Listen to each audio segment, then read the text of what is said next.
Do you ever feel that you'll never get it right? That you're destined to keep binging, to keep slipping up, to keep falling off the wagon? If so, I have a linguistic hack that I'd like you to try to see if it doesn't help erase that mindset and empower you to move forward. Before I get there, the usual request to like this video and to subscribe to this channel and get notified about new videos so you never miss one. So we feel helpless and hopeless, not because of reality on the ground, but because of our interpretation of it. And you can hear this in your voice. We say that, it happened again. I found myself binging in front of the refrigerator. Language that makes it seem like it's something that's happening to us. Like we're walking along and all of a sudden we get mugged by life and we end up unable to resist whatever it is that we just did. I ended up staying in bed again. I didn't get up. The buffet was there and I just ate it. And it's all language that it feels like hopelessness and giving up and maybe some self-pity and maybe some self-disgust. But actually it's the language of not taking responsibility. And that sounds harsh, but I'm going to offer you another linguistic trick to try to see if it doesn't change things for you. And the trick is, and this is very counterintuitive, to completely own what you've done and to say, I decided to. So, I was tired this morning and the alarm went off and I decided to stay in bed. Or,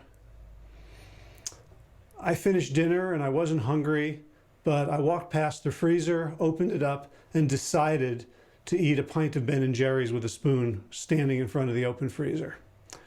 Right? That makes it sound worse. Like, right, I decided to do it. But when you start doing that, you realize something profound. You realize, first of all, that it's absolutely true. You did decide to do it. It didn't sneak up on you. It didn't just happen. At some place in your being, you made that decision. And actually, when you hear yourself say it, when I work with clients and they hear themselves say, I chose to, I decided to, something actually unclenches inside them. They relax into what they recognize as truth. The second reason this is so powerful is that it actually returns control to you.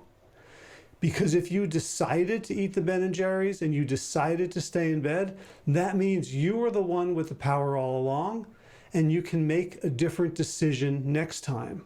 You're not going to get ambushed by staying in bed. You're not going to get ambushed by food. At that moment, you can say, oh, well, I've decided one thing in the past, I chose to eat it, which means I have the agency to choose differently today, to choose differently right now, to make a different decision. So when you feel yourself caught up in those waves of despair, those waves of that voice telling you you'll never have what you want, you'll never change, you'll never grow, find where you are evading responsibility. Find out where you are not using choose and decide words and play with it. See what it sounds like in your own head to say, I chose to do that. I decided not to do that. And if you don't like it, you can always give it up. But if you do like it, if you find that it empowers you, remember this and practice it a lot. Have a great day.